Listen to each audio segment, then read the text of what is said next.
All right. And I'm recording it on the computer too. You know, the Facebook, it automatically records it. Okay. So brilliant, brilliant. For any of you who don't know, this is John Lord Cooper, and that's his name, John Lord Cooper. Your second name is Lord, right? It's just a wonderful name. I think it's quite brilliant. So very cool. Thanks. John, before we get started here, I have a couple of questions for you. So first thing I wanted to ask you is, yes, we're coming on, and the purpose of our live today Well, before you go, if I could, go ahead. Yeah, go ahead. Yeah, sure. Yeah. I'm getting double audio from you. Because you're probably looking at the Facebook group, and you're probably looking at the listing and turn that audio off. Yeah, because we're talking not on Facebook, we're talking on Zoom. So just mute the Facebook live. Right. Okay, got it. Yeah. That's important. All right, brilliant. Okay. Hello, John. All right, fantastic. And Bina said hello too. All right, wonderful, Bina. Wonderful. Hello, Bina. I'm glad you're here. And so while people are joining, because it always takes a little while, and I think a few might come, but either way, I just wanted to say the point and purpose of what we are doing is to get to know John and to get to know what John is busy with right now. He's got a very exciting project going on. And also the overall theme is the connection between spirituality and practicality. And this is a big deal because for me personally, you know, spirituality, if it's not practical, it's kind of a waste of time. So John is very focused on adventure, the adventure mindset, and bringing this into your daily, everyday life, right, John? And that to me is a very, very, very particular way to take spirituality into the practical. But first, I have a question for you. In order to have anything happen in this world, we need communication. Without communication, we're dead in the water. So to me, as a starting point, communication is always huge. And John has a PhD in communication, correct? Correct. I am keen to hear what it takes to get a PhD in communication. So I'm keen to hear the details on this, right? I mean, because people say, oh, you got a PhD in communication. They're like, oh, okay, that's wonderful. But they have no idea what it means, right? And they have no idea what it takes to get a PhD in communication. So could you please tell us what it takes to get a PhD in communication? Oh, Janet is here too. Ah, fantastic, Janet. Hello. Can you hear me okay? Oh, yeah, I hear you fine. Yeah. So I'll interrupt you to say hello to people because that's important. So anyway, but yeah. Okay, so my to get it, well, first of all, I had no interest in academia. I was actually, I didn't even get a bachelor's degree until I was in my 50s. Wow. Yeah. And so then I went back and because I had worked as a professional for like 28 years in communication. I was at CNN when it started and MTV and all kinds of stuff. So anyway. I remember when CNN started. Oh, dear. Just a little quick aside. When CNN started, it was a huge deal, people. If you don't remember that, you know, it was a massive deal. It was a paradigm shift in communications, broadcasting, news. And a lot of people say, oh, this won't work, you know, a news channel 24/7, whatever, all the time. No. Right? Right, John? Am I right? I'm remembering Absolutely, correctly. yeah. Everybody laughed at the idea. Keep going. It just amuses me. Keep going. Anyway, so so I was very interested in the professional field. And the beauty of that was that I never had to pay to get my PhD because I had so much professional experience that all the professors wanted me to be their teaching assistant. Wow. So I got my PhD. They actually paid me to get a PhD. Wow. But anyway. I like that. that. My field was mass media.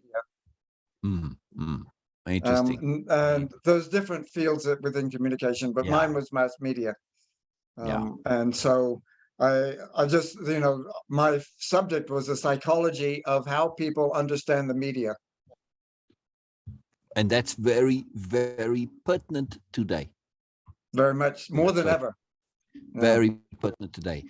You know, two things in communication, at least for me, online communication. When you send a message, you type a message in Messenger or whatever, in chat, and you think nothing of it. But when you send that message, your computer or your phone, your device, sends it to somebody else's device. What happens then? Right. You think, well, that's the end of it. They just sent it. No, the other person's device sends that message right back to you. So why would they want to do that?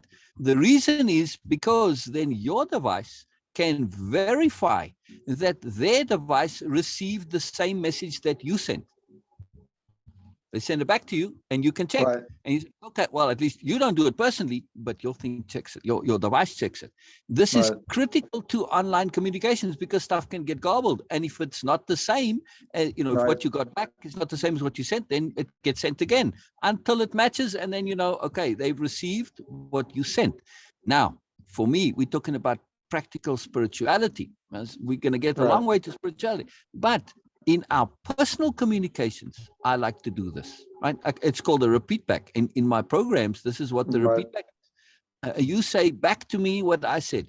Why? Because I want to know we're on the same page. You'll be astounded when you say something that's really, significant and important, and it really is. When you ask somebody, can you just share back what you said? Not a verbatim repeat back, because as every wife knows, the husband is sitting there. You're not listening to me. Oh, I am. What did I just say? And they can repeat back exactly what the wife said, right? But they're not listening. They can just repeat it back, right? So when you do a repeat back, you got to, at least for me, you got to say it in your own words. That way I know that you actually get what I'm saying, we're on the same page. It's not because I think you're stupid or anything. No, it's just because stuff is complex sometimes and we need to check. So this is very, very important. It's a practical side, especially for when we talk about spiritual things. This is especially when you need to check like that, right? Well, I would say that people, we assume that because we have these words and we think that they have one set meaning. And we think that our communication is 95% words. Exactly. When in fact, it's like 90% non-words. Exactly. I mean, words have vastly different meanings, which is, again, in my programs, why we have the Dictionary of Power. And, these they're not even words, they're conceptions. Sure. Now you build up this dictionary of conception, and you build a language of conceptuality. It's another word for way of impeccability, my main program. It's the language of conceptuality, because now we say, okay, when I say impeccability, what does it mean to you? Well, it's not a word I use in my everyday. Oh, okay. And then we get into it. Okay, what I mean with impeccability is this, and this. All right, now we're on the same page. So, there's so many things. Love is the most profound example of this. You ask people, what does love really mean? What is love? You get 100 zillion answers. So it's very powerful to clarify what you mean with your terms, and don't assume people mean the same. So go ahead. Yeah. From a historical point of view, the idea of love changed completely in the 1500s, because people started writing romances, they call them, novels. Yeah, and so this was when the idea was introduced of one man, one woman, and that love is to do with marriage, which of course it very importantly is. But before that, we assumed that love was much more universal. So from a spiritual point of view, we have this mass media of the first books, like the very first novel was Don Quixote, the first novel. And Don Quixote was a romance, and so it's changed our understanding of even what love means. So, but anyway. And also marriage. We take marriage for granted, and we take it for granted that love and marriage go together. They're almost synonymous, the terms. But in history, marriage is a contract. And, for most women, marriage was essentially slavery. You were sold, and that's it. You did whoever, you didn't get to choose. Love had nothing to do with it. You were there, as, ownership. You were owned, and you were there for breathing of God. Love has nothing to do with it. So so this is quite amazing, when we really look at things in detail and what words mean and their origins. It changes. It's profound. And also to be aware that our understanding of words tends to be contemporary. Right. Right. I mean, the word gay is a great example of this. When I grew up as a kid, gay was a word meant light-hearted, a innocent spirit, very kind of not bubbly, but friendly, but yeah, light is more the thing, light and Sure. joyful. I guess that's the word I'm looking for to add in there, right? Joyful, Well, innocent, light, joyful innocence. But of course, it changed, so it's quite can amazing. I go into another level of detail? Please, please, please, please. It might be my bias, but I would say that in fact, all of life is communication. Our bodies. Absolutely. Absolutely. There's communication within each cell. There's communication between cells. There's Absolutely. communication between Absolutely. organs and organs. At Exactly. every level, what Exactly. we're doing constantly is sending, Exactly. receiving, interpreting, and acting on messages. Exactly. Exactly. So when you take that, what you just said now, and Right. and we say, and we combine it with what I was saying earlier about communication protocols. When you send, Right. you need to get it back, you need to check it, you need to verify, right? And Right. especially like, so that's the repeat back. But now we get also the takeaway, which is also a Sure. big part of what I do, which is, what does it mean to me, what you said? What am I taking out of this? What you said doesn't necessarily mean the value that I get. You could be saying something and suddenly I'm thinking of, that makes me Sure. think of this thing that happened back then. And I have a completely different response inside me, or stimulation. So this is Hmm. part of communication. But Very yes, to much. go to your point in a bigger sense, when we understand that we are part of the world, the universe, everything, right? If you are a part of something, if you are not communicating, you're going to be a Hmm. disruptive part. Right. Right? I mean, if you're a little gear inside the watch and you don't turn and everything else is turning all those gears, you're going to be a problem, right? So without communication in all of its possible ways, communicating emotionally, Right. psychologically, communicating via attitude, intent, mindset, perspective, all of these things, they all communicate. If you're not doing that, you're going to end up being isolated from the world, not people, but from the world. And we're a part of this bigger system. And yeah, so communication is absolutely critical. Bina says to communicate with organs. Yes, Bina, toccata and fugue in D minor, absolutely one of the most profound way to communicate with an organ. But that's not what you mean. Sorry, I'm just being a smart ass here. Right? It's just a famous organ piece. But anyway, yes, to Well, communicate let with me your let organs, me it's a big also deal. introduce. The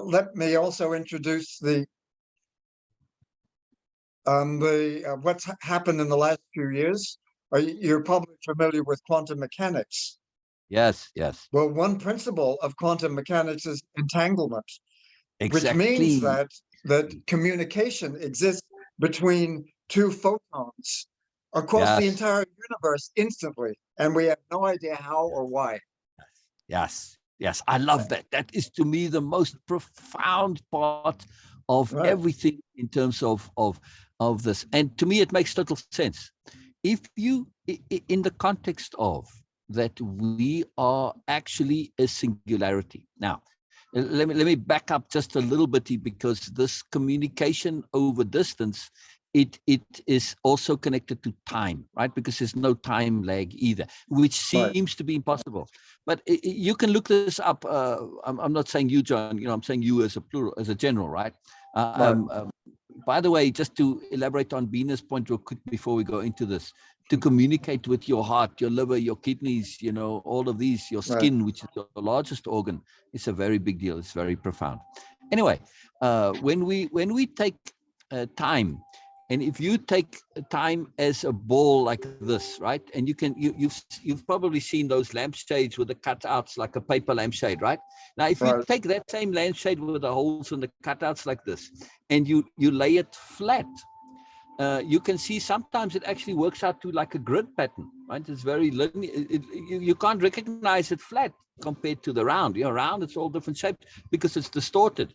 So when we have this, when we have time in it, how it is actually is in like a ball like this, and everything is right there. It's all connected at an instant. But in order for us to conceive it, perceive it, to deal with it, be able to process time, we need to make it linear. So we flatten it, right? Right. So now we get this where we can't understand how come those photons can immediately connect? Because we're looking at things in a flat 2-dimensional surface, or maybe even 3-dimensional. But when you wrap it around, you start getting all the other dimensions.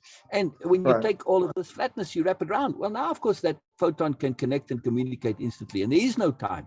And in that circularity like that, when it's put into its shape, this is where there is no time. We're experiencing a singularity. Past, future, present, it's all now. We just flatten it out in order to experience it differently. We don't have the capacity as yet, from a spiritual point of view, to experience the singularity and experience everything all together. I guess this is where we're headed from an evolutionary point of view. But when we think of it that way, now that photon makes total sense, right? They just figured out how to connect to it when it's in its singularity stage. But it's very, very, very, very exciting that. I mean, it's just too wonderful a point. So, and go ahead. I think that that the physics, especially with quantum mechanics, but other aspects of physics, are now moving quickly in the direction of the connection between science and spirituality. Yes, absolutely. Tremendously. I mean, like instantaneously almost. Because we are now starting to realize how the materialism of the 19th century, even the early 20th century, is really almost obsolete.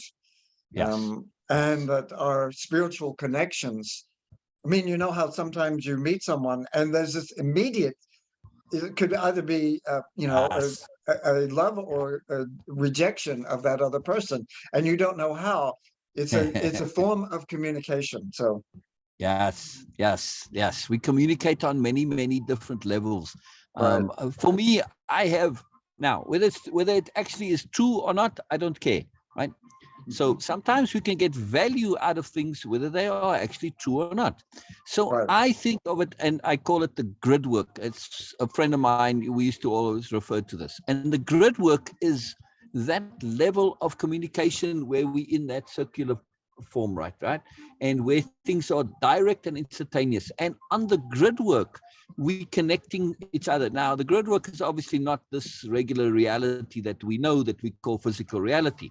But on that grid work, we communicate directly with people. There's no BS. There's no dressing things up. There's no mollifying things to satisfy you so that I don't offend you. No, it's all just direct and everything is there.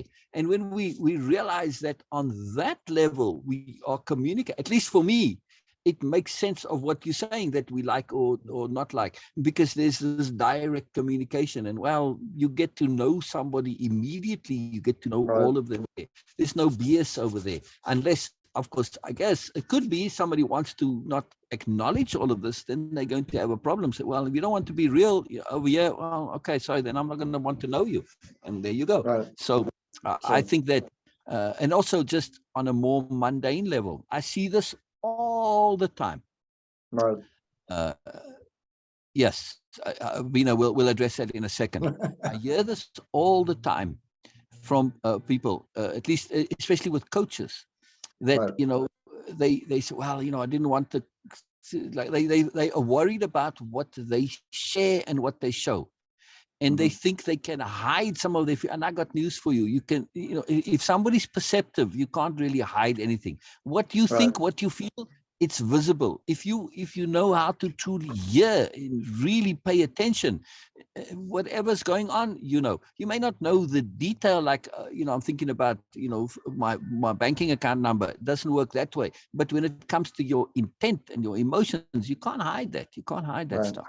So whatever you are feeling and thinking, it's there. So be aware that this is why honesty is the number one rule for anybody who's doing any of my programs. Bina asks, she says, I'd like to hear more from John on the importance of communication with ourselves.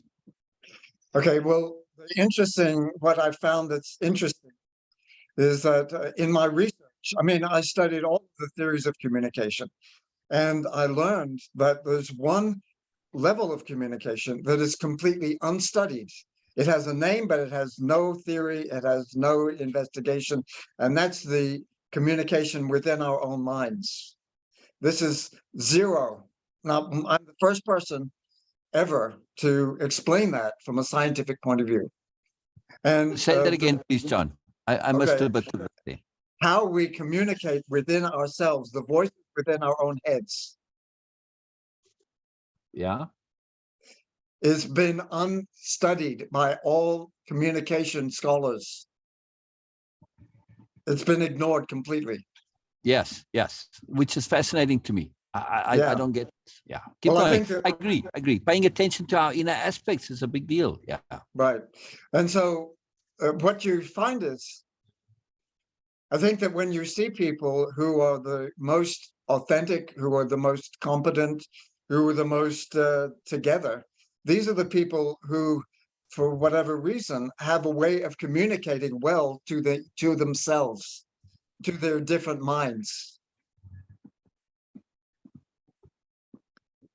And the people who you see who have the most trouble and struggle the most are the ones who are always arguing with themselves. Is that clear? Sorry. I got a bit distracted here. Can Okay. you just say the last sentence again? Yeah. So the people who struggle the most in life are the people who are constantly arguing against themselves, who don't know which way to go. They don't know how to apply their resources and so on. So my program actually, for the first time, helps people to align, to connect all of their inner strengths, all of their inner minds and voices in a way that allows them to be more authentic, to be more calm, and so on. And so it's actually very powerful, Yes. because if we are working together with ourselves, like an engine, a car engine, if all the pistons are going, in sync, then the car will go. If they're not going in sync, then they won't. Yes. It's, Yes. I would say, I see Bina's question. We feel our own perspectives are more authentic. We don't even need to do that. They are more authentic, because when we argue with ourselves, we're much more likely to be influenced, to be shaped and pressured by the outside. But when we have all of our inner voices working together, like a team of four horses, or like a team of four um, cylinders in a car engine, then the authenticity is automatic. Exactly. And to be aware that we do have internal influences that may not always be in agreement with each other. And I call them our inner aspects, because it's an aspect of us. And what an aspect really is, it's like a program on your computer. You are your computer, which is the hardware and the operating system. The programs, they are externally put on, or you can create your own programs. But when we look at aspects, these are like, for instance, I call them names. I call them like Mr. Stubborn, or Mrs. Pride, or Mr. Anal, whatever, right? Now, where do those come from? Those are typically unfinished personality programs we developed as a child, like stubbornness, right? It worked for a while, and you thought, man, this is wonderful, and you get all your way by being stubborn. But after a while, it stopped working, because, well, you got negative feedback from it, and you probably got a couple of smacks out of it or whatever. And so you abandon that to say, no, this is not a viable way to be. But at the time, in your limited child psychology and awareness, you thought this is the bomb. And same thing with being prideful or egotistical. Now, okay, ego is more complicated, because people do get stuck in that and they become narcissists. But nonetheless, those programs stick around, because your overall operating system says, stubbornness, it did work. I can't throw it away. In certain circumstances, as an adult, it does pay to be stubborn, right? Sometimes, or to be a complainer. Well, squeaky wheel gets the grease. So we keep those programs because they were valuable. Now, when we have internal communications, I need to do something. My different aspects, they pipe up and say, but maybe in this you need to be a bit more stubborn. You need to be a bit prideful. You need to be complaining, whatever. You got to listen to them. And if you don't, though, because they're running on your computer like programs, and they have interrupt levels, if you don't acknowledge them, they keep pressing more and more, right? And they keep interrupting you more and more. And after a while, they just keep pressing on you and you're okay, whatever, and you give in to them. And that's not the idea. The idea is to communicate. And yes, okay, thank you. It's like a child, right?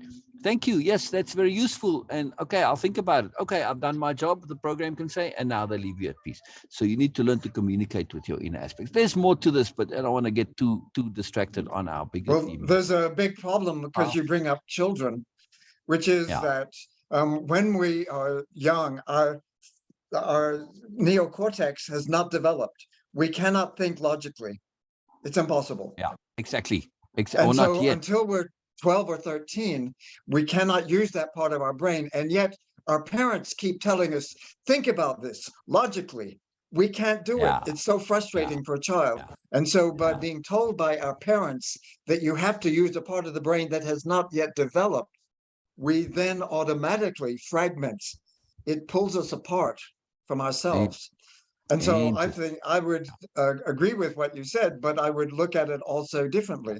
When we are told by our teachers, for example, that the only mind that matters is the mind that's logical and verbal, then of course all of our other minds, all of our other capacities are are hidden away or are discouraged. And this is why I've come up.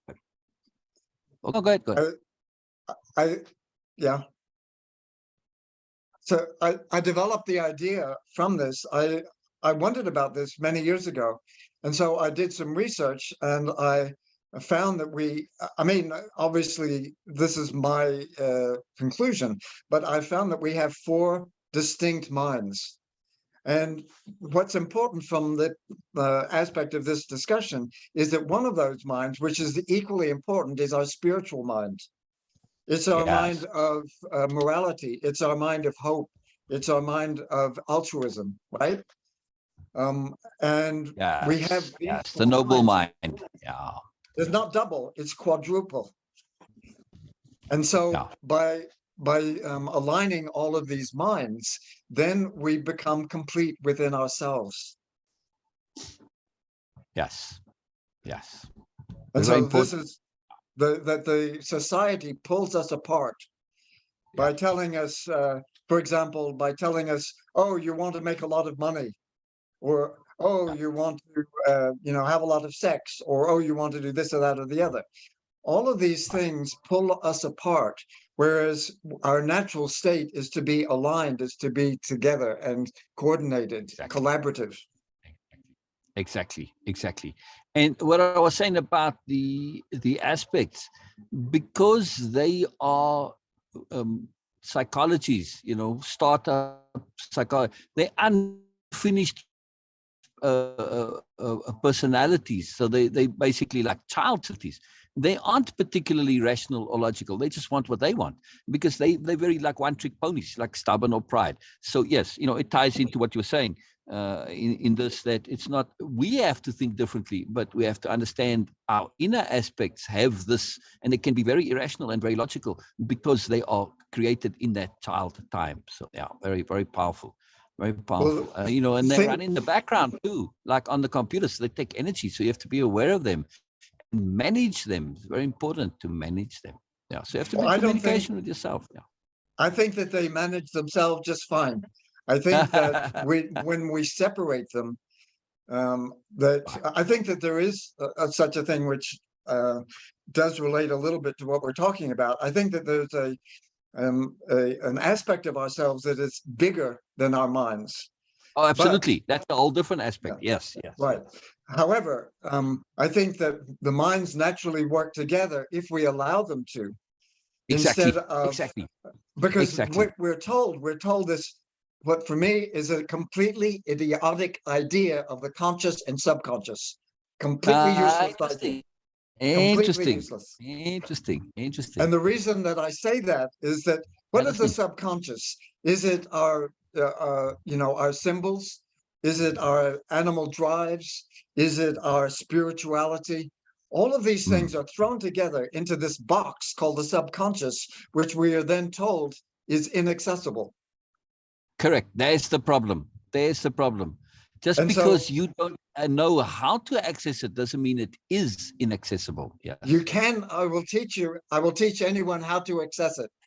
Yeah, wonderful, wonderful. That's wonderful. exactly what my program is doing. It allows you to make contact with all of your minds and to respect them all as being, individual, as having their own different priorities, but as being a collaborative team.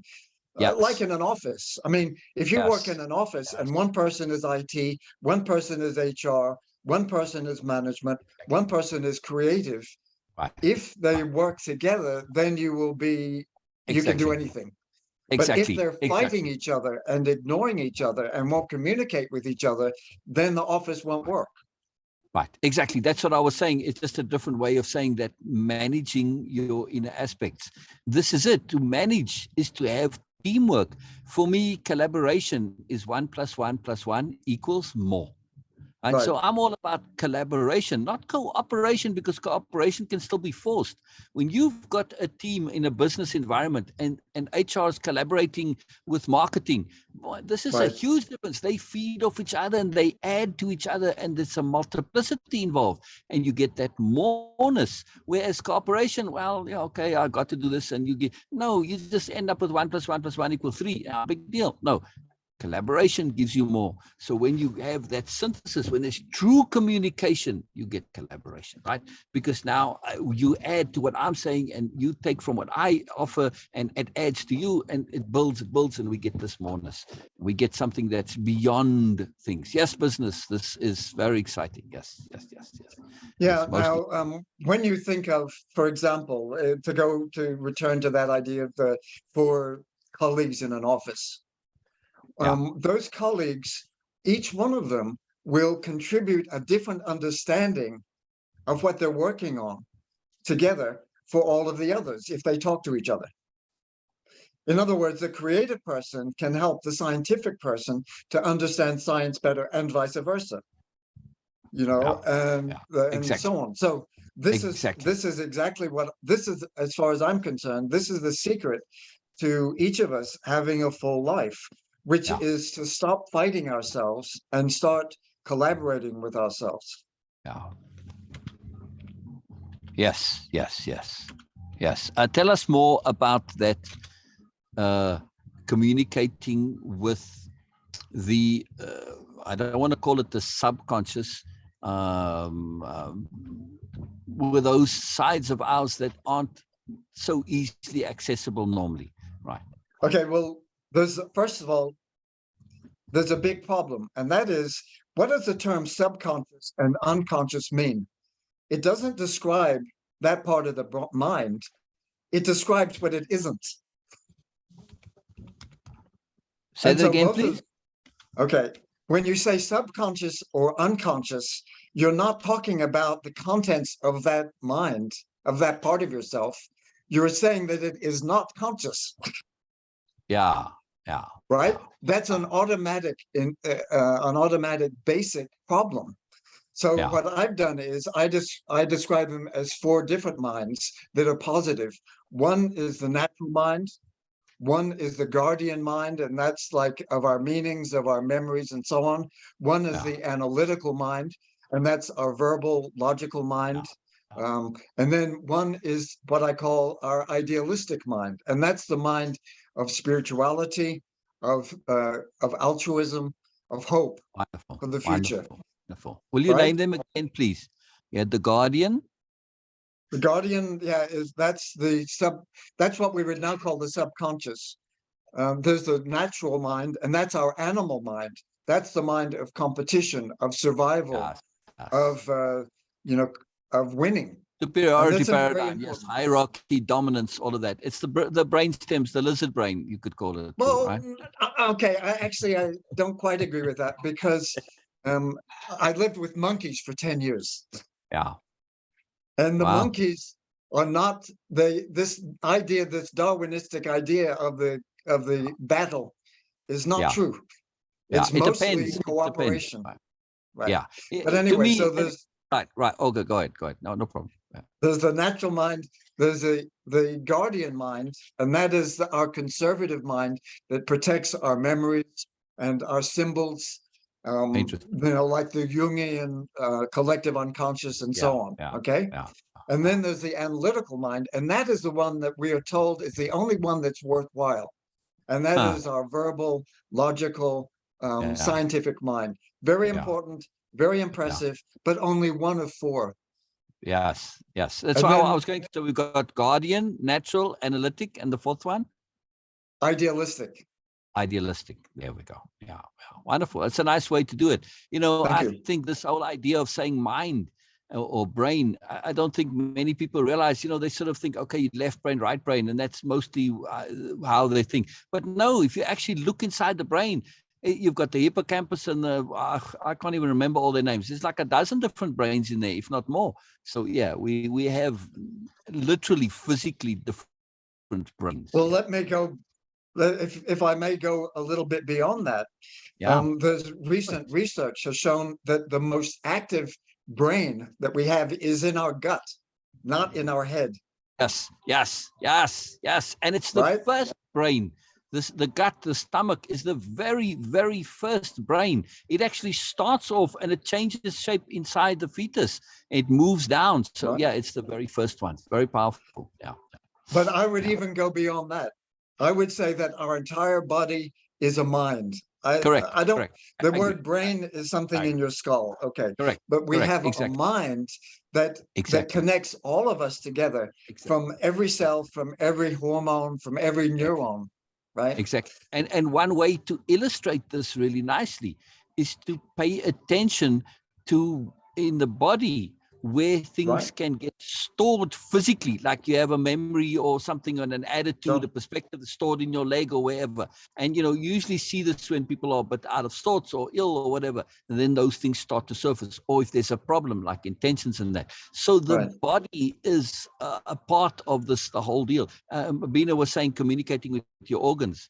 The skin is the largest organ by far. But it's an organ. People forget that, right? You think organs, heart, lungs, liver, kidney, but your skin is the largest organ. So when you understand all this now, it's like, wow, the skin envelops everything. It's like, to me, the skin is very powerful from a communication point of view, because this, and of course your nervous system, all this. So yeah, it all works together. Completely, yeah. We are a symbiosis. We're a conglomerate, right? We're a collective. Yeah. Exactly. So I have this expression, which I find very powerful. I is more than one, and that's grammatically correct. Right. And I is more than one. Bina says, please explain a bit for a layman or a laywoman like her, how this knowledge of four minds can assist us in our practical life. You took the very next question right out of my mouth, Bina. Yes. Okay. So how do we use this, right? So we use these four brains of the guardian, the natural, the analytical, and the idealistic brain. Right. We use this practically. How do we get practical value out of this? Okay. Well, first of all, it will assist our practical life if we stop letting them argue with each other. For example, as soon as they collaborate, in fact, our minds are very good at stepping aside. So, for example, let's say I'm doing a statistical analysis. My natural mind is not going to jump in. It's going to say, okay, this is your business, not mine. Right? And vice versa. So whatever we're working on, the minds actually step forward or backward depending on the situation. You broke up a little bit there, John. Will you repeat that last sentence again, please? Of course. Yeah. So our minds are, if you accept this four-mind idea, that they actually work together automatically without being told, you have to do this and you have to do that. They know that when you're doing something that's intellectual, that your analytical mind should be in charge. When you're doing something creative, then your guardian mind needs to be in charge. And so Exactly. So, I do a lot of writing and I have a writing program and I've helped a lot of people with writing. Rule number one is write ugly, edit pretty. Very simple. In other words, get your analytic mind, the logical mind, the grammar mind, the punctuation mind, throw it away. It doesn't belong there. That's your editor mind. When you're being creative, you got to let stuff flow. And it doesn't matter if it comes out and initially you think it's rubbish, because it feeds on itself. Actually, try this as an exercise. Try writing badly, and you see how naturally you automatically start improving. The brain can't help itself. So when we understand this and use the different brains, that's what you're saying, right? I'm just giving a repeat back in a way here, right? To say this. Yes. So this is very, very powerful to understand different brains for different things. Yeah. The first thing is to allow the minds to work together. Instead of saying our analytical mind, our conscious logical mind has to always be in charge, that is absurd. Yeah. So when you realize that each one of them has their own role to play, equally important, then they will stop arguing and they will start collaborating. Yeah. That's key. That's key. Right. So I would say that's step number one, is to respect all of your minds and allow them to work together. At the moment, we're told to make them fight each other. Yes. No, that's no good. Then the second point is, remember that in the same way that four people in an office each has their own strengths and resources and background and so on, our minds, each of them has their own set of resources. Yes, that's very key point. Very key point. And so if once your minds are working together, then you can use all of your resources. So for example, if you're an artist or writer, let's say a writer, if you're a writer, then there's a certain time when you're creative, you're wild, you're free as a bird, right? But then you have to come back, and then you're the editor who's like, you have to do this correctly. And then you also have the mind of the animal to say, I'm writing a book. I am going to write this book and nothing will stop me. Right. And also bring the passion into it. Right. Exactly. Right. But then you also have the idealistic mind. Why are you writing? You're writing to inspire people. You're writing to help people or whatever it is. So you're moving between those minds, and they're all working together, but sometimes one of them will be dominant and sometimes the other will be. But we shouldn't tell them what to be dominant, because our conscious mind is the new kid on the block. Our conscious mind is in some ways the weakest. That's very fascinating. And to me, it's all about evolving our minds, right? You've got to learn, you got to practice, you put them into like any skill, you've got to practice it, you got to develop it. You can't just assume it's already there. So it's good to understand that it is a new mind. It's the right up in the front here. It's the most recently developed mind. One fun point is when these minds, when you think of them, is that when I don't know if they still do it, but it used to be like when the first chip came out, the 8086 processor PC chip, and it was called the 8086 chip, and then they upgraded it, and in the next chip, which I think was 8081 or something, anyway, but I forget the second name, but when they made the second chip, they included the first chip inside the second one. The entire chip is there. Why did they do this? For backward compatibility. And this is the same with our brains. Instead of saying, well, you know what, we're going to fix this brain and rewrite it, it's too much. It's much easier to just create a new brain or a new chip, and you include the old one, it's subsumed. So they work together, but the old one is for backward compatibility. It's a very useful analogy when you think of it that way. And if you look at the physical construction of the brain, like you were saying, our conscious brain is a new brain, but yes, it still is connected to all the old brains, and they all work together. And then we get, like in the computer too, you got your processing chip, but you've also got your graphical processing unit. In other words, it's Right. got another processor inside your video card, which Right. today, those are almost as powerful as the regular processing chip, and they have to work together, especially if you're processing video or whatever. So this is the similar analogy that we get brains, and the newer brains aren't necessarily an update on the older ones, but they specialized now. They're doing different things, like the GPU and the CPU, two different things, right? They process differently, but they can work together, and you can offload into one and the other. So there's a lot of overlap, but they also specialize. Very Well, if useful. I It's not always exactly accurate in the physical brain, but there's a lot of similarity. It's very cool. Very cool. Well, there's an interesting fact about how human beings develop. There's a principle called ontogeny recapitulates phylogeny.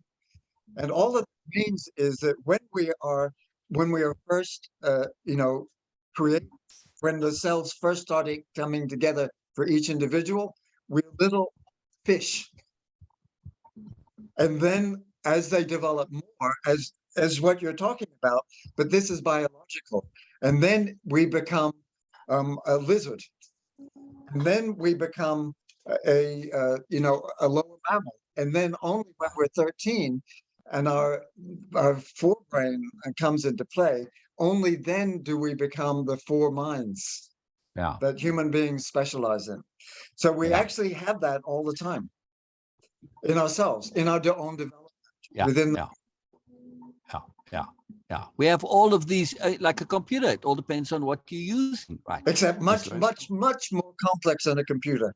Exactly. But I mean, the computer is a nice simple analogy to say you've got to use your computer appropriately. And also, from a psychological point of view, know what happens when you got too many windows open or too many tabs open. Your computer gets slower and slower and slower. You get a virus in the computer. Well, now really slow. So same thing in our brain, be more focused. Clarity of intent, know what it is, why you're doing what you're doing, and get the different programs to work with each other, not against each other. So yeah, it's just a simple analogy for being more efficient with using all of the tools in your mind. It's like same thing if you're running a complex program, you've got to use the video part, you've got to use the audio and all, analytics and computational, whatever. You got to use all of them working together. It's very, very powerful. Very, very powerful. Multimedia. You want a multimedia brain. Not just be a one-trick pony. Yeah, I mean, as much as I love spreadsheets, they're not be all and end all of everything, right? So far from it. Yeah. Well, I mean, the people who developed computers were the only model they had to use was the human mind, and so they tried to reproduce the neural network of the human mind when they did computers. But of course, they had to make it incredibly simple compared to the human brain. But I also would like to, to say that our minds are much, much greater than our brains. Yes, correct. As we talked about. Correct. Absolutely. Because, for instance, a nice analogy there is that your computer is much more than a computer when it's connected to the internet. Right. If you disconnect your computer from the internet, well, there's only so much you can do, as some of us know who used computers before the internet, right? I mean, it's a whole different experience, right? You had to share stuff and, use floppy drives, and oh my God, this was a big deal, especially with viruses when they go. But our brains, we don't realize that we are connected via an internet. Now, that accessing that internet, this is spirituality. Right. That, to me, this is where spirituality starts coming. This is where you come on the internet. But think about it, people. Why is the internet of our brains not so immediately apparent and obvious? Because if I'm creating an internet and I see the internet that's out there, and this is a bigger deal, I think that I'm going to set up an internet that has automatic protocols to limit access if you aren't ready to be on there. In other words, if you're a troll, you're not coming on my spiritual internet. Thank you very much. You've got to, evolve a little bit past that stage before you have access to it. I think it's built into the system itself automatically. Otherwise, it won't work. It'll just collapse. It'll implode, right? So especially if you have this where you're connecting more directly with people, if they're going to be full of nonsense, it's like, man, no, if you can't be honest, for instance, and you've got negative agendas and all of this stuff, not going to happen. So spirituality is, really good. Let me move on to the spiritual idea and link it to sort of the focus of my current work, which is an adventure. So, Yes, I want to hear this. Are you connected to the current work? Absolutely, please. okay, Yeah. as I think you know, my uh, I've spent for literally 60 years. I've traveled around the world, and I've done that. And the people that I see who are most calm and most open and have the best experience are the people who I would call adventurers. And what this Yeah. means is that an adventurer is somebody who has an idea of the destination. They're willing to change that destination if necessary, and they definitely don't know the way to get to that destination, but they know that every experience is going to be wonderful, even the painful ones. Yes. Now, Yes. Very the important. reason that I say that is think about how closely linked that is to spiritual life. Exactly. You know, Yeah. we're Yeah. constantly learning, we're constantly exploring, we're opening ourselves to pain, you know, and disappointment and failure. But it doesn't Yes. matter because we're on this track. It's an adventure. Exactly. Right. Exactly. Yeah. Yeah. Yeah. Tell us more about the adventure and what you are doing with that Okay. in this program that you're starting. I Right. mean, just to recap what you're saying there for me, what you said is very profound. Sure. Because this is, you know, I relate to what you're saying from, and I can support it from direct firsthand experience, right? Right. So first of Right. all, if you have adventures, actual real adventures, right? You know, whether it's whatever, you know, I mean, it could be being homeless for a while. That's an adventure. Right. It all depends on your attitude, your mindset, and it doesn't have to be negative. Right, you can transmute it and transform it with a shift of perspective and understanding to say, well, you know, this is not the worst thing ever. This is an adventure. And to Right. me, you know, when I was a child, the worst thing ever was if you don't do your homework, you'll end up on the street. If you don't behave, you'll end up on the street. That was the big threat, the big fear. Well, when I came to this country, I came with nothing, and so I was homeless. I was on the street for a while. It's a fantastic story of a most wonderful adventure. I had a ball, I had a whale of a time. So Right. it all depends on your attitude, though. I mean, I did a lot of stuff, personal development and work before that.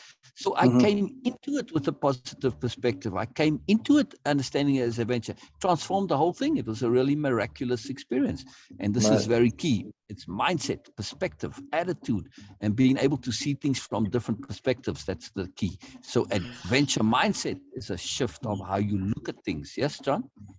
Right. Right? Exactly. You saying, I'm repeating back what you're saying in my own Right. I words. Yeah. understand.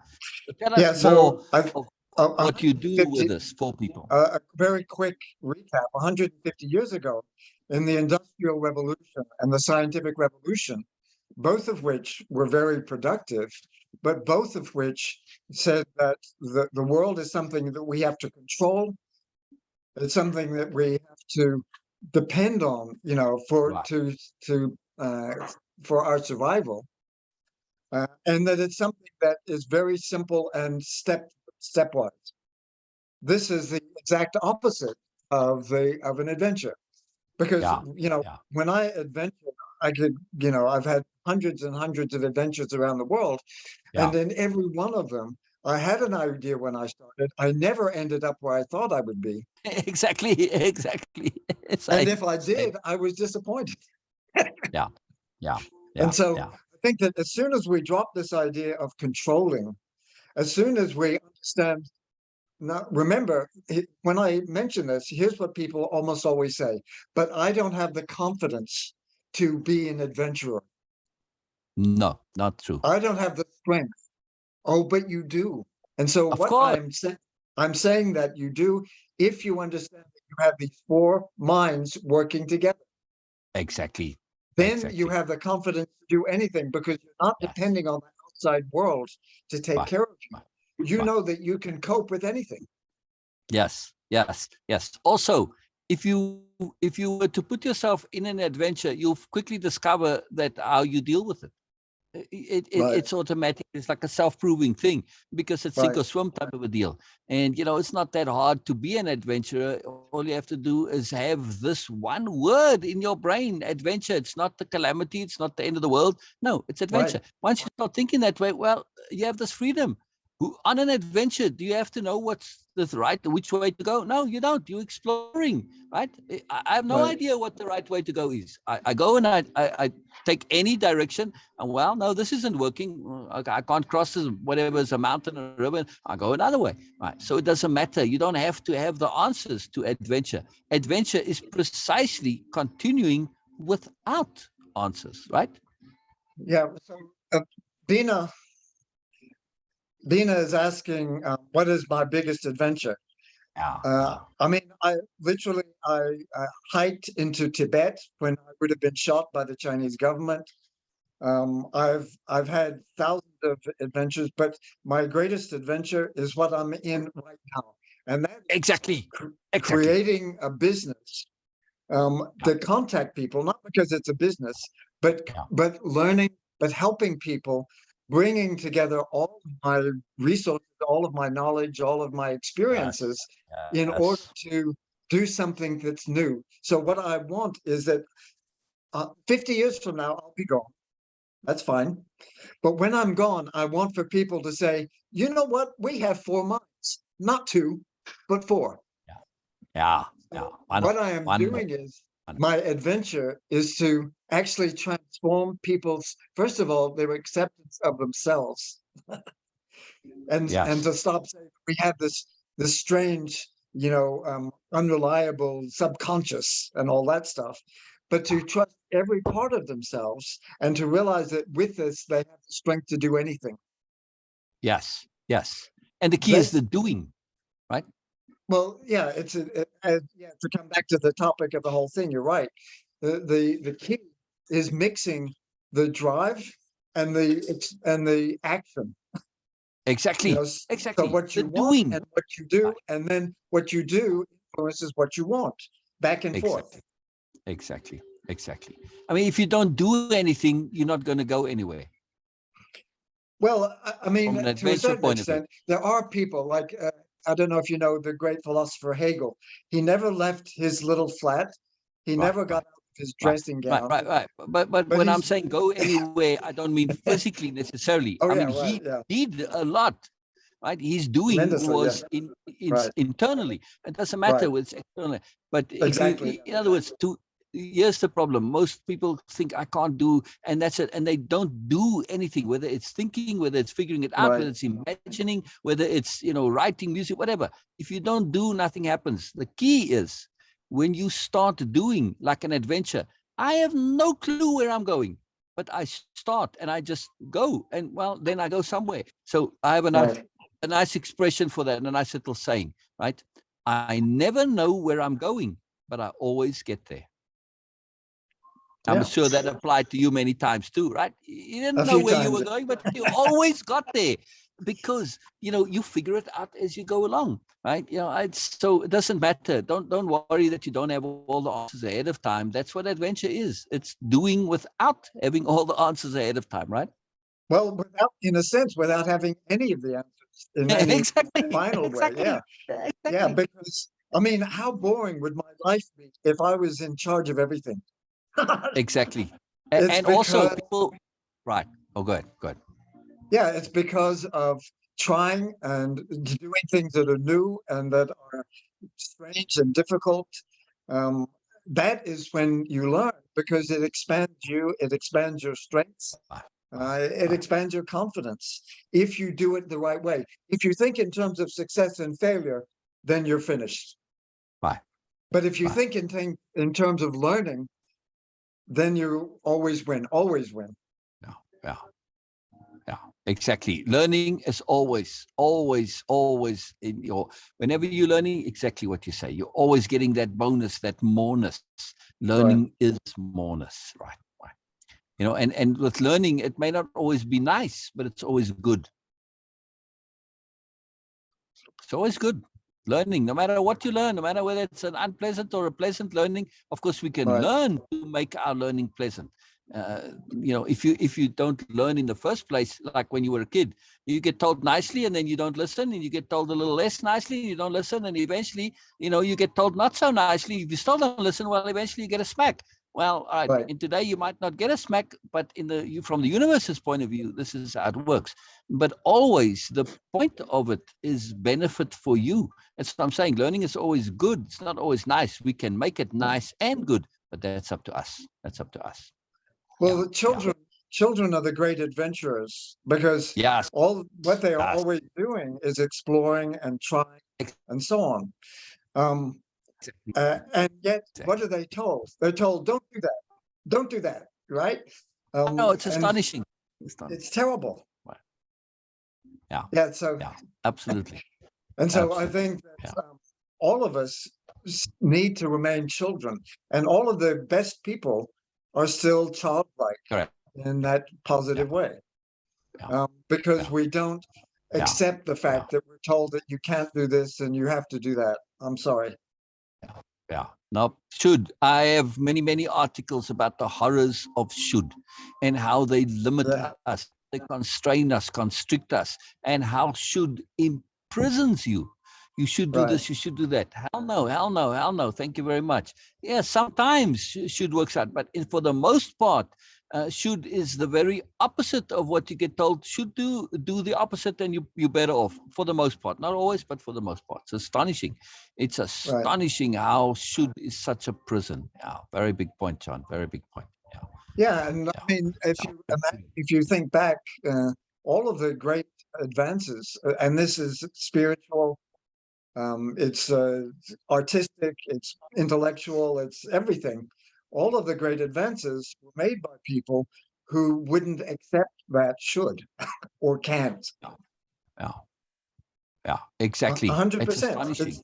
It's There is astonishing. no Yeah, way exactly. that you Right, can advance right, without at least bending or breaking some rules. right, right, right. So tell us more about adventuring inside the corporate world. Right. So I'm Okay. starting a new job and I'm getting a job with, big corporation, I don't know, Google, Facebook, WordPress, whatever. Right. And how does adventure apply in this context? Right.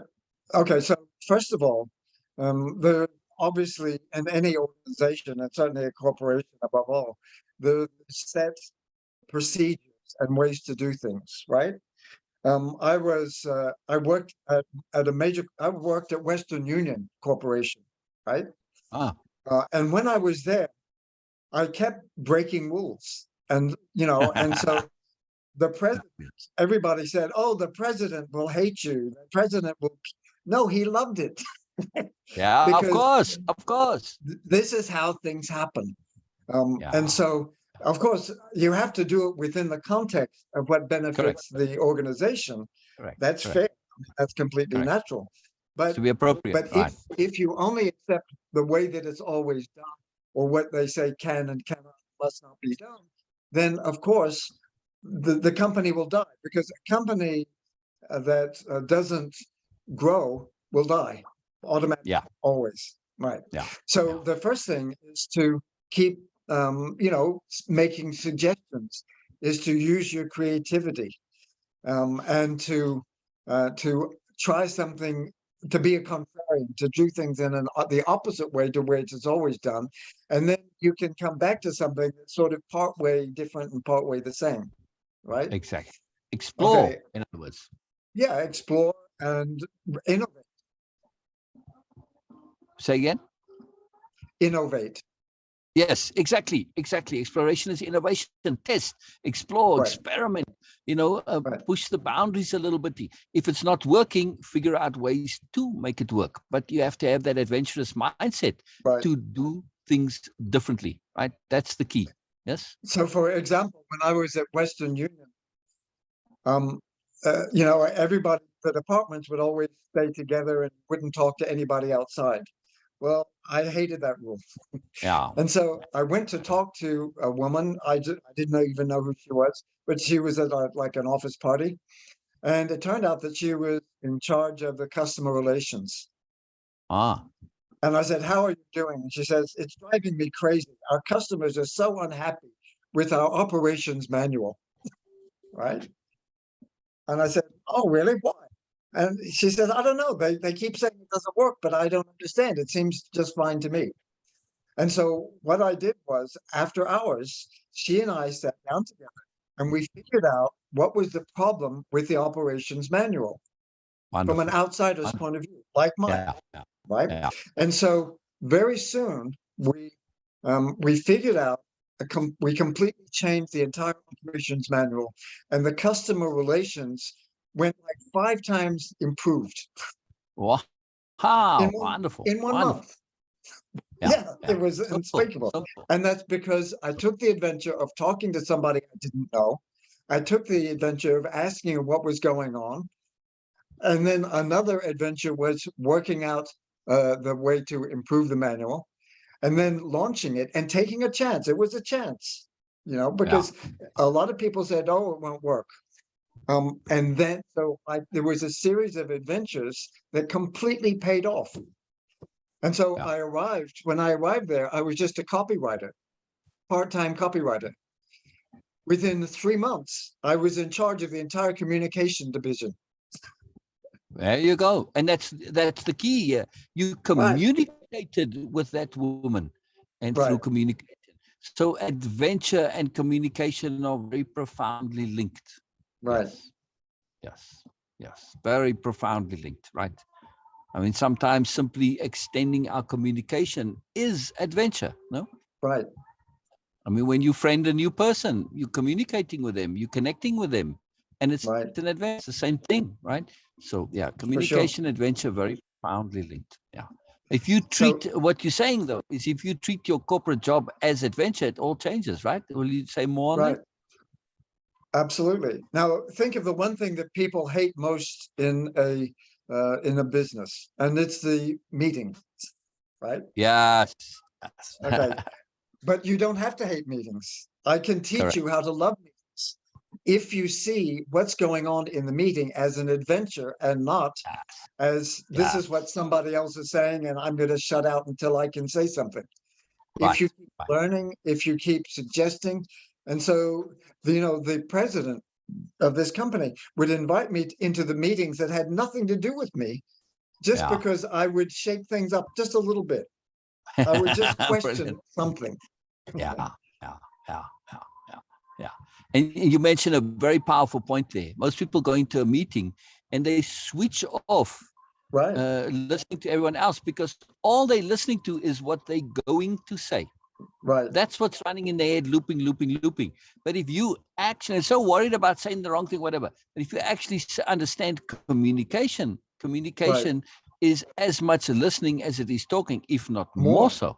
So when you Yeah, start to listen to people, you're going to have way zillion things to say. And now your stuff is pertinent and relevant to right, them, to everyone else. If you listen to the greater purpose of the meeting, what is the point of the meeting? What's the intent of the meeting? right, Oh, and now you can start connecting things to other people and to the bigger purpose. Now you've really got something going. This is a right, fantastic adventure. When you right. adventure into communication, it's a fantastically exciting business, right? Because you get to hear more. And that's what adventure is connecting to more, right? More than what Well, you had before, beyond it's what's not on, outside of your knowing. It's fantastic. right. Not only that, but when you're in a meeting, for example, you can look at the body language of people. You can learn a Exactly. tremendous amount by seeing Yes. exactly in a small Yeah. Yes. nonverbal way how they respond. And once you do Yes. that, so when I go to a meeting, I'll write down this person, they respond positively to this, negatively to that, and so on. It's not Exactly. about words. It's about Exactly. emotions, it's about Exactly. drives, it's about Right. frustrations, Right. and so on. Right. And so Right. if you do that, you can actually, during a meeting, create a little profile of the person, of each person. Absolutely. Absolutely. And Absolutely. then if And you it's do that, astonishing. Yeah. so then you can talk to a person and you could see that they were frustrated by something that was mentioned, let's say Yeah. finances, right? And then you Right. can go and talk to them later in the hallway or a coffee or something and say, you know Right. what, I think that there's something way that we can improve our financial situation. And they think, yeah, you're absolutely right. How did you know? Now we agree. All of a sudden you have an ally. Right. Right. Right. Exactly. So Exactly. Also, you can hear by implication what's important to people. through Right. many different ways. I mean, now we're talking a big, huge thing here. I mean, I'm just going to touch the surface, but I mean, there's a lot behind this. Through paying attention to things like rhythm and cadence and emphasis, right? Right. And repetition, in many ways to hear what's going on inside, that Right. somebody's not saying it, but they reveal. Just for instance, if they keep stressing a particular word, or they emphasize something, or they repeat something, you say, well, this is important. Right. And also, of course, you want to listen to what they say. That's a very different skill now, right? But this is a big deal. You said, whoa, they didn't say this, and they kind of, why didn't they say it? So we'd have thought it's like obvious. They should have said it, but no, they didn't. Okay, maybe if you start listening to implications, it's a wonderful adventure, that. Oh, so what goodness, I'm going to do starting in January, beginning in January, I'm going to start offering a 4-month course for people who are starting a new job, and I can absolutely guarantee them that they will be successful at that job immediately. Wow. And I can do that by teaching them how to read the communication of other people. Yes, I agree. This will be instant success for you. You're right. Absolutely. John, please, if you have a link for connecting to you, signing up for this course, please put it in comments there. I want to add it to the description of the post when I share it to things. So Okay, then, great. If you don't mind, what I will do, because it's not actually, although it's planned, it's not organized in a way that I can send people to. But what I would like to do is, I think you have my email, and if anybody contacts me, I would love to go over this, and then to also talk about this larger course, because put it in comments. That's what I'm saying. Put your email if you want people to put your email in comments there, then they can connect you that way, or they can PM you as well. Yeah. Okay. Okay. Yeah, I would love for people so that there's a way for people to contact you beyond just messaging, because messaging, if you're not friends with somebody, you don't always see those messages. So if you want to be sure to get hold of John, there we go. couperjohn@hotmail.com. Very easy. Very easy. So, so I would love for people to contact me, because I really feel as though the way that I'm presenting this adventure attitude, which, and helping people to develop that, is transformative. Because, for example, in the course, I will start by saying, what about the treating as an adventure the period before you begin your new job? There you go. Or your new business, right? Yes. And what we're doing in group, right? I mean, the group is self-awareness, self-improvement, self-discovery, discussion group. That's the full name of the group. Discussion group, communication, in other words, right? But when you say, okay, we are using communication, discussion, for the purpose of self-awareness, self-improvement, self-discovery, these three are all profound adventures, as is discussion.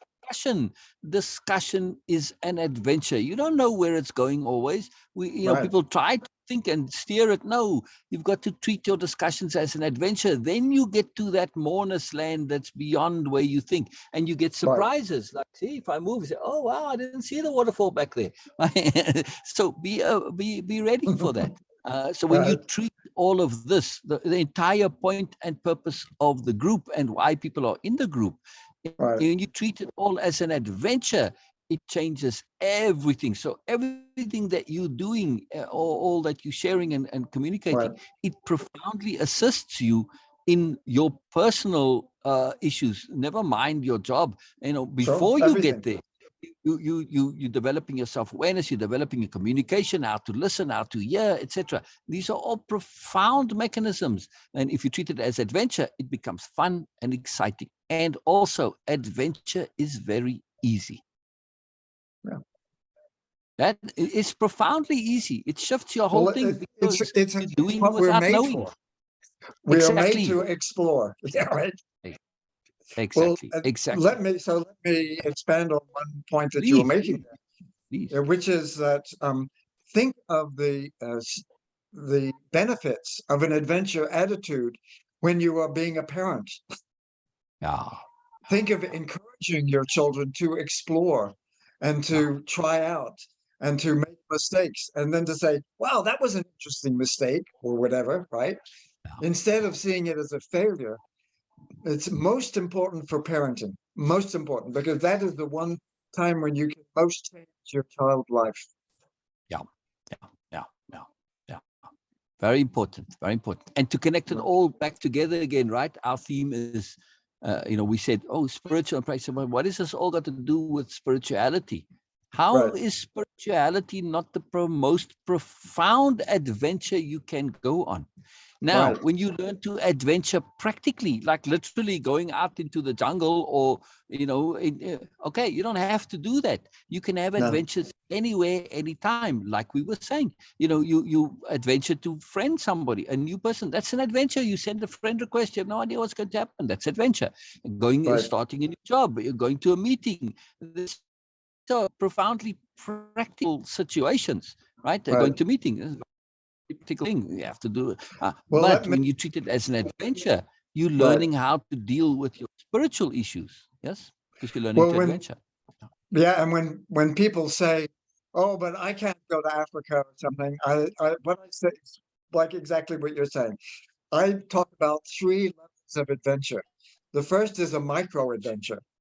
And that's Yeah, like, doing something like wearing shoes that are slightly different than you would normally wear, something like that. That's like making the temperature of your shower a little bit colder, something, right? And then there's a yeah, mini adventure, and this is the yeah, adventure yeah. which is a little bit riskier, but completely survivable, like driving to work differently. Here's Correct. another one. When Yeah, you're walking down, let's say, through a forest or in a new city or something, this is what people never do. They always look like this, right? But instead, yeah. look up and Yes, turn around yes, and look backwards. yes, Each of yes, those, each of those is a mini adventure. And then the yes, third level I yes. talk about is an immersive adventure. And this is Yeah, the one where you're like in a completely new place and a completely new language. So everything is new and different, yeah, you yeah, yeah, know. And this you yeah, might only do once a year, yeah, yeah, but you yeah, can build up to that, and you yeah, can take advantage of all of the potential of an adventure in your life by yeah. going through the micro and mini adventures every Yes, day, or yes. certainly every week. Yes, yes. Everything can be an adventure. It all depends on your mindset and Completely, yeah. perspective shifting, which is why I emphasize perspective shifting so profoundly. When we learn to Right. perspective shift, especially to multiple perspectives, you start to see everything starts to have moreness to it, and it's very profound. Everything, it changes everything. Doesn't matter what it is, you can make it into an adventure. That's up to you, Right. right? Anything can be an adventure. You choose whether it's an adventure or not. Anything can be an adventure, And if I could right? say what I believe is the number one adventure, it's empathy. Yeah. Because think It's a about huge empathy and what does it yeah, mean? It means that you're digging into the deepest part of yourself, the most yeah, vulnerable part of yourself, and that yeah. you're using it to touch somebody else in their deepest and most vulnerable part. No, Yes, there is no greater adventure than that. And so correct, when correct. you are truly empathic, Yeah, yeah, then it requires courage that most yeah, people don't have, yeah, right? yeah. Right. But the payoff is so deep because of what you say, perspective shifting. Exactly, exactly. And when we think of empathy, right? Empathy is connecting emotionally, feeling wise, right? Right. So now we are connecting, and this is the start. But if you are truly empathic, you end up communicating emotionally, right? This is very Right. powerful. Now think of the word communication. It's communication. Right. In other words, if you're communing, there is this joining together, right? And Right. this is it, you merging in some way. It's not me saying and then you saying, and no, No. it's communing. That's what communication is all about. So Right. empathy really brings this understanding Right. of communication. And when we learn to commune, even if we're doing this verbally or in any way we're communicating, if we understand it's about communing, now you start to get it, what it is. And of course, to commune is a massively, fantastically exciting, awesome adventure, right? Right. I mean, whenever you were in a foreign place that you'd never been to before, right? And I'm saying from personal experience, that's your first thing that you look to do is commune with people, right? Right. Find commune, some way to commune, to connect, to be a part of the community again. I'd say community, communication, all of this, it comes back to the same thing. You know, we are all part of everything and we want to join and connect together. This is what communication and community is all about, right? That connectivity, Exactly. in other Yeah. words. It's the basics of adventure, basic life, really.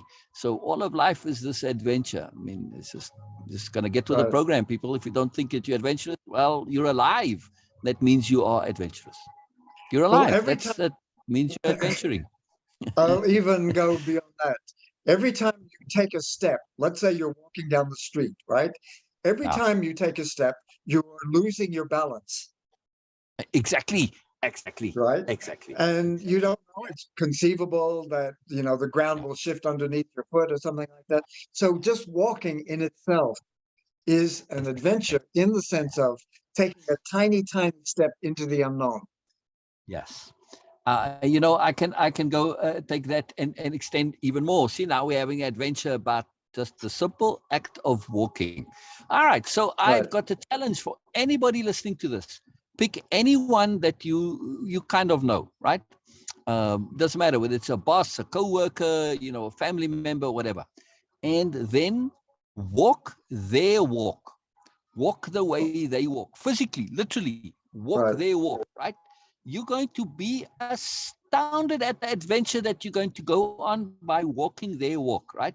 And the more Right. accurately you can walk their walk, the more you're going to know them in ways you never knew them before. It's going to blow your mind. Now, Mhm. be sure to pick somebody that you're happy to know more.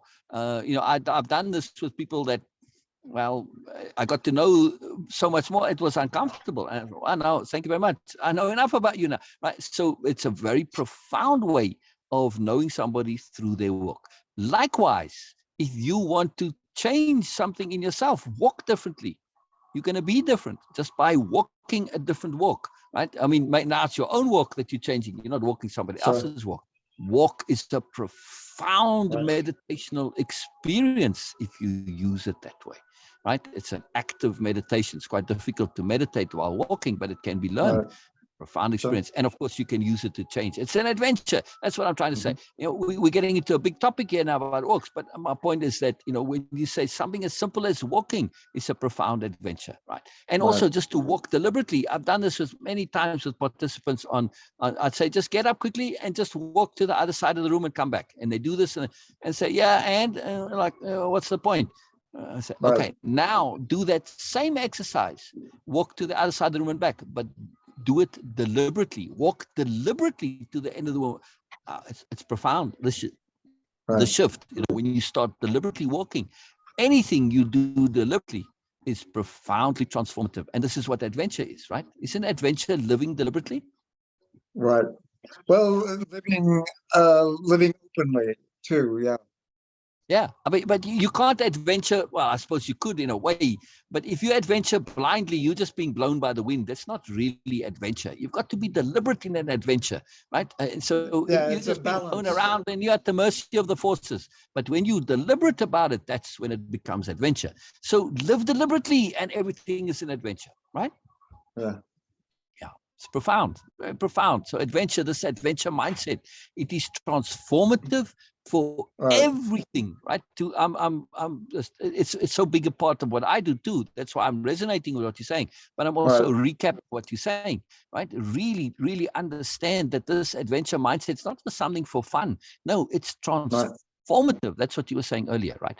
It's Right. transformative, transforms everything you do. Everything. You can find the spiritual, the sublime in the mundane through adventure Mhm. mindset. Yes? Right. And if in fact, you can't not, you can't avoid it. If you are open to that, then wherever you are, even if it's just sitting in one place, there's so much going on that that normally you wouldn't even be aware of, but that by simply being there, even silent. I had a great spiritual experience. I studied bison behavior. I lived with bison for 9 years. Wow. Wow. And Wow. so I would sit on the prairie with a herd of bison. Wow. And once you do that, I was just sitting in the middle of the grass. And when you just sit, all of a sudden, all of like deer would come over. And these little animals, little crayfish from the prairie Yeah. would actually crawl up underneath you. Wow. All of these things would happen just because you're sitting there Yeah. attentively, Yeah. openly, and Yeah. even completely passively. That's still an Yeah. amazing adventure that if you were just walking through, you wouldn't even be aware of. Right. Because to me, when you were sitting there, you're not just sitting, you were communing. Right. Actively. You were actively communing. Exactly. Deliberate communing. This is Right. communication. Exactly. This is what communication is. You were communicating with that sitting, correct? Right. Because you Well, were there's communicating. another theary. Maybe I could just quickly mention this Please, we got time. Go as because long as you like. Go it ahead. fits what you're talking about. Many decades ago, really, I kept thinking, why is it that some people are hungry for power, some people are hungry for money, some people are hungry for art, some for sex, some for Yeah. whatever, right? Drugs. Yeah. Okay. Yeah. What what is shared by all of this? And so what I came the conclusion that I reached is that we all want to extend ourselves beyond our skins. Beyond And our what? beyond our own skins, beyond Oh, right. Right. Right. beyond the Right. size of our bodies. Yeah. Yeah. Yeah. And Yeah. so when we extend ourselves in whatever direction that is, then we are actively, even if we're sitting still, we are extending our awareness, we're extending our senses, we're Yeah. extending our thinking, right? Yeah. So as what you're talking about is that you're actually extending yourself into the prairie or into the street or into the whatever Facebook Yeah. page, you know, Yes. Exactly. Communing. as You're an communing. adventure. Yeah, Exactly. Exactly. Adventure and communing is the same thing because it's extending yourself. You're reaching out into right, the moreness. You're touching the moreness. And whenever you touch the moreness by definition is what adventure is all about. Right? That's right, it. You adventure to connect to moreness. So when you commune, when you extend yourself, you connect to moreness, you're adventuring, and they go together. And it's a profound way to live, right? And because it's also, like I said, it's deliberate. Whenever we do things deliberately, it enhances the profoundness and the value and the meaning and the importance and the significance of what we're doing. So it's really, really huge. I mean, it's a life transformative. One concept, one word you need to remember: adventure. Change your whole life. Everything. right, Change everything in your life. Right. There right, are other such profound concepts, but adventure is certainly absolutely one of those. It's one of the A right. concepts in the A plus philosophy. So yeah, Okay, it's a very thanks. profound thing. So I love it so much, John. Adventure is just really huge. It's a Good. very big deal. To be more specific about the course that's coming in January, can you Right. tell us more? And well, January is pretty soon now, right? So yeah. So Yeah. tell us more specifically what this is, please. Okay. So the idea is to develop an adventure attitude. You to get the resources you need and to get the confidence you need. You get in touch with your mind. You turn your four minds into a team. And Mm, so I walk people through the process um, in three stages. The first is the transition stage, just before the work begins. The next one is the orientation stage, as you're like settling into it, and the next one is the success phase, and that's where you go beyond uh, getting into it and really like make it your own. And so I walk people through that as three separate kinds of adventures in order to, for example, arrive at the new job completely ready to jump in and make a huge impact. yeah. Yeah. Because most people just wait for the job because they're waiting to be told what to do. Correct. But and in adventure, as you were saying, you are the moving Exactly. element, right? And then Exactly. in the next one, in the orientation phase, that's the one where you are becoming um, aware of the situation and the people. It's like in Yeah. meetings where you all of a sudden see the dynamics, the social and psychological communication dynamics of the Right. organization, of the department, and so on. Yeah. And then the next one is when you are more or less in command of all of those elements. Yeah. And now you can really get down and really make things happen. Yes. Yes. Put your tools to use. In other words, first Right. you've got to Yeah. gather the tools, learn how to use the tools, then you put the tools to use. Yeah. Right. Yeah. Yeah. Yeah. So Very this is powerful. what people learn. So more or less 1 month Yeah. for each of those phases, where Ah, I so go 3 months, through 3 months people program. individually. So the first few days will be just introducing them to the Yeah. ideas, and then there'll be about or the first 2 weeks or so, and then there'll be about a month of the orientation where I teach people how to prepare, act proactively, so Yeah. they arrive ready to be impressive. Yeah. Wonderful. Wonderful. And Wonderful. then the second month will be the idea of how to settle into it, how to become really a major force of nature within that organization. Why? Why? Wonderful. And Wonderful. Very the exciting. third month is how to go beyond the organization into the larger world Yeah. and how to become dominant, how to really make a mark there.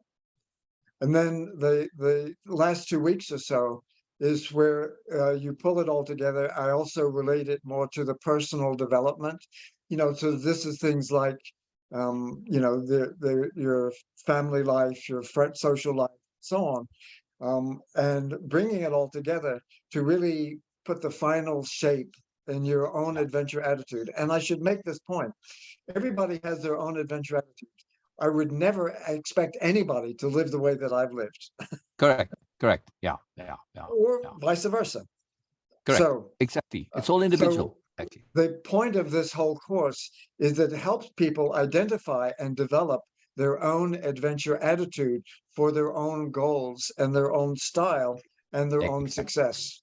Exactly. Exactly. So these are tools for you to enable you to customize your own life according to what you really want.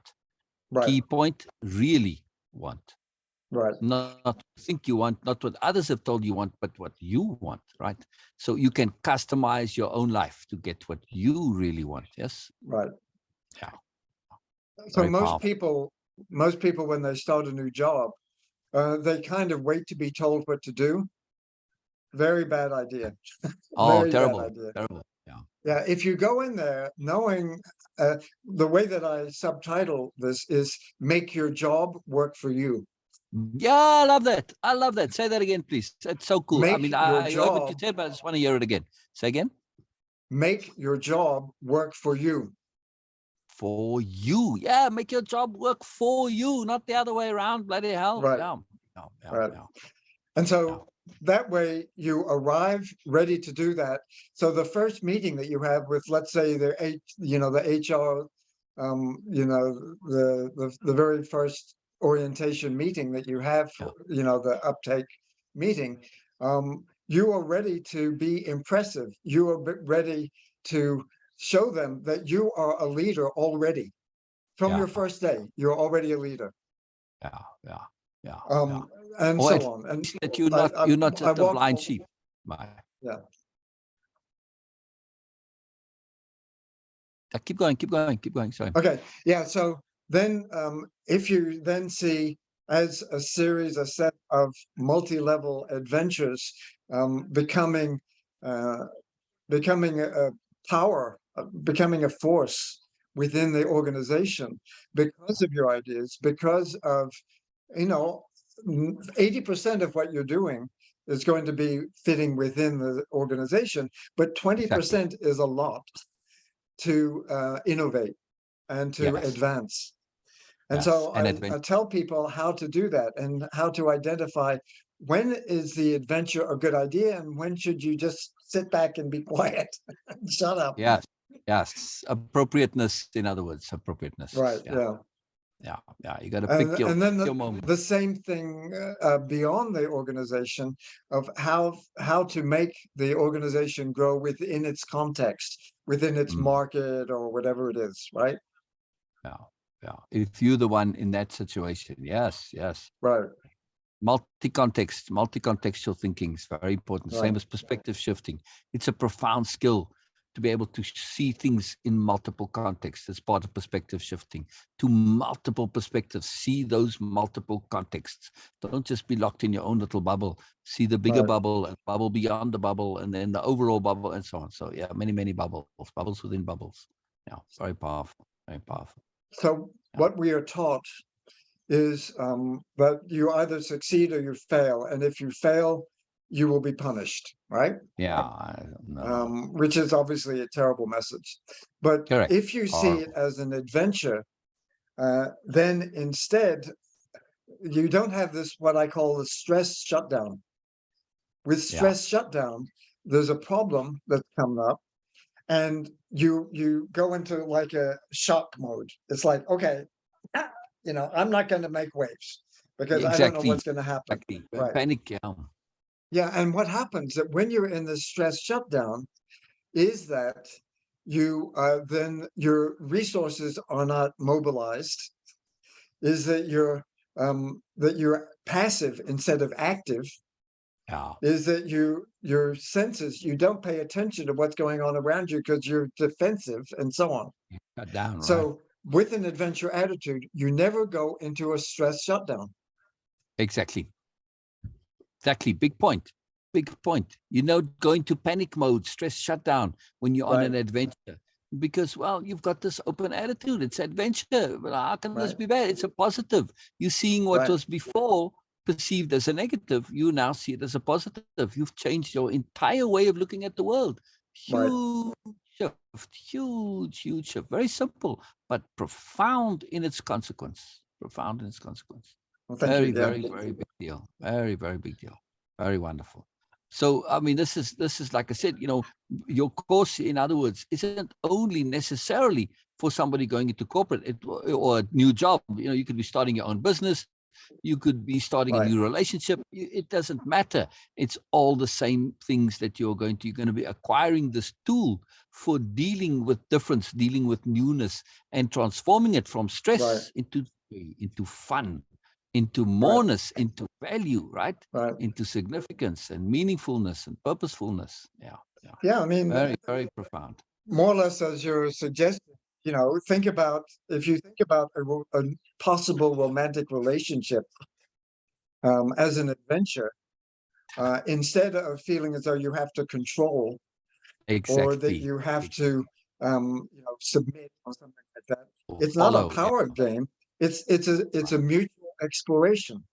Because very Yes. often when I was traveling around the world, I would be with somebody else. So, for example, I was traveling in Nepal with a French. No, it was in Nepal with a French, another young French person, Uh-huh.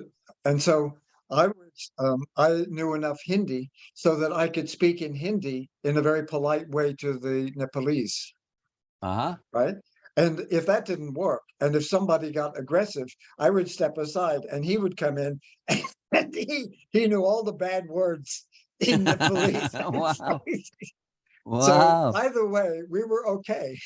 So if Interesting. being polite didn't work, then being rude did. So anyway, Yeah. Yeah. so but it's the same thing in a romantic, a possible any kind of relationship. Then it's an adventure because Exactly. everything is new.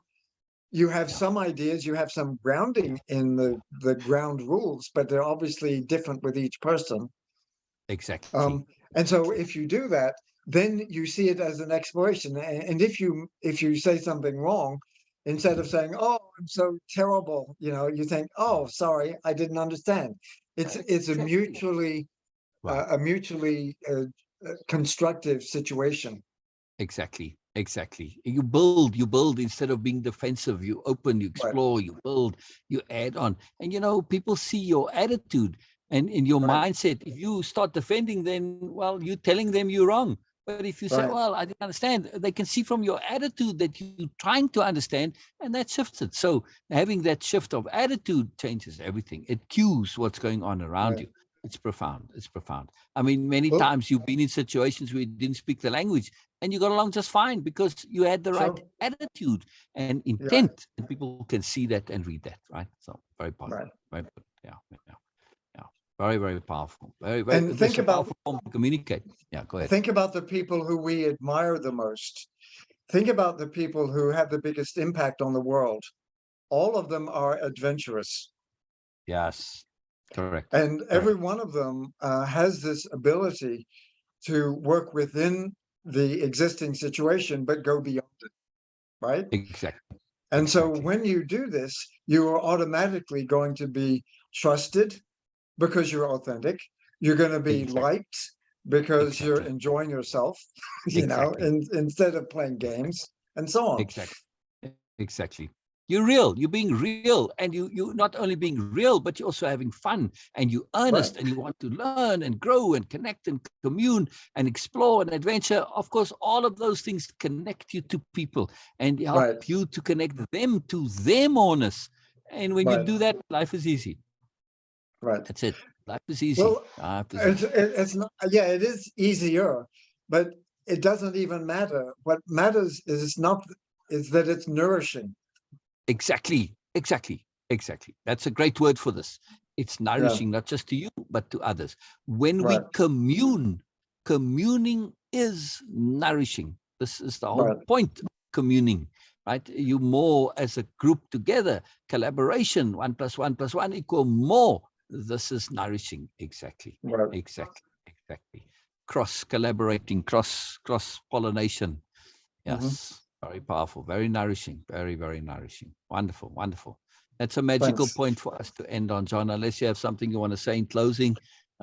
Perfect. That's too beautiful. Nourishment, adventure is nourishing your soul, your spirit. And in Hmm. so doing, you also nourish the spirit and soul of everybody else, right? Right. So, yeah, yeah, yeah. Very profound point. Very profound point. Thanks. You have anything you want to add, John? We good? No, I think we've covered a lot of ground there. This is However, wonderful. I would love to, if anybody who's watching this, whatever, would like to contact me, I would love Yeah. to talk in terms of their own particular interest. And then earlier in January, I'm going to have a 6-day. Um, I call that the storyboarding. Okay, Ah, so the idea on this, maybe this is one thing I'll mention. yes. It's not a challenge, it's not a webinar, it's storyboarding. And so over these 6 days, they create their own storyboard of their own future Wow, as very an cool. adventurer. Yeah, yeah, very cool. And that's free. That's just going to be completely free, six Wonderful, day process. wonderful, So wonderful. anybody Yeah, who might like to join in, well, I would yeah, love to see them. yeah, yeah. So when the a couple of days before that starts, make a post in group to I will, notify people when it is of course. details and this is it. We're very happy to support you in this. Yeah. We Right. generally don't allow ads, but we do make exceptions for. We can't do all of them, of course, but we do make exceptions for when it's important like this, and Thanks. it's necessary. Brilliant, Okay. brilliant. So yeah, I'm looking forward to that and seeing you post on that, and yeah, I'm pretty sure that some people will take you up on this. So fantastic, fantastic, Thank you wonderful, so much. John. And again, come back when you want to do the course or whenever we can. We've got lots to talk about. So we can Great. do this again anytime you want. Anytime you want. Very Brilliant. good. Thank All you. right. So we'll end it right there then. All right. Bye-bye. And Great. thank you everybody for being here. Thank you, Thank you. Bina. And there's a couple of others, Fetty and Faraya and Jessica were here. Just too Right. fantastic. So, everybody who was attending, and of course, those listening to the replay, we always comment during the replay. We will respond to those comments, right? Always. Doesn't matter if it's Right. afterwards. Absolutely. Yeah. I love Fantastic. that. Yeah. Working with people is my great passion. I love it. Yes. Yes, it's magical. It's truly magical. It is. It's a great adventure. All right. On that note, bye-bye. Bye-bye. Okay. Bye-bye.